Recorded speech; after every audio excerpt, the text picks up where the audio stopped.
Attention. Lockdown. Lockdown.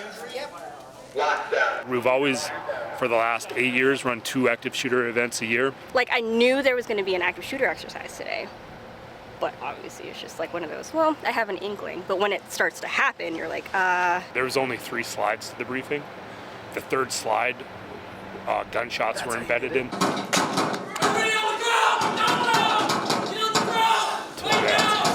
Piped it through the building, and we didn't know what the reaction would be.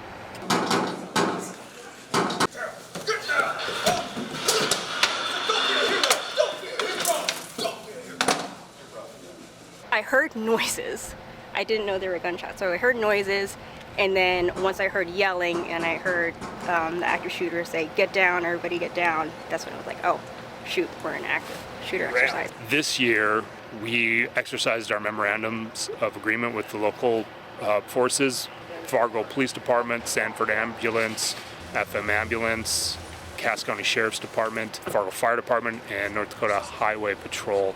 I got down and I waited because I wanted to see what was going on first, situational awareness, and then I noticed that he had a pattern. He was going back and forth, and so every time he went that side of the building, then I just moved slowly. And so once he turned, then I bolted out. There's one guy who actually ran out or ran to hide where we were initially hiding, and then but mostly I think everyone just kind of hit the ground, and I think there was a couple people who ducked into a few of the back rooms of services. But QRF Team 3 will be going through the west doors. This is QRF 3. I'm already at the west door with fire. Okay, there's the active shooter. He's pacing back and forth in the kitchen area. I think there's at least 2 casualties. He has a handgun, and that was it. Then one CR2 are on the west side.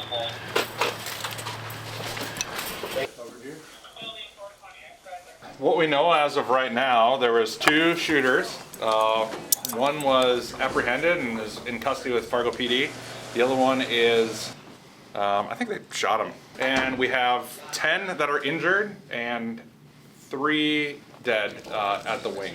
So it's Deb Jorson from the wing, like dead, sorry. Dead. And then Joel Clymore, dead. And then we have 1 missing, Shane Peacock, and I don't know if you care about the missing quite yet or not. And these are all from the wing staff. And then we're still waiting on ISRG, MSG, but then everyone else is accounted for. We'll have admin go in there and put in the significant events log that, hey, you know, we started accountability. Scroll down on the table of contents to where it says active shooter. Click on it, and then start going through. It's like a 6-8 page checklist. Look on anything that says all, or if you have anything for FSS. The objective was to see, A, if we all understood what our parts were for our memorandums, and B, to see how quick the access would be onto our installation based off the lockdown situation. What we found is that practice doesn't make perfect, but practice makes us better. Right off the bat, all I had was a deputy sheriff that was inside. So we hooked up with them, with our entry team, and proceeded up inside the dining room, where we ended up running into a bunch of casualties. So that's one important thing to keep in mind. If we have a hot zone or even a warm zone, Sanford Ambulance isn't going to go into that area. We're going to have to bring the casualties to them.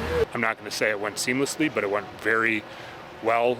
I've already learned that all of the outside agencies are pleased with our participation, pleased with the exercise scenario we put together, and are eager to do it again. A lot of lessons learned.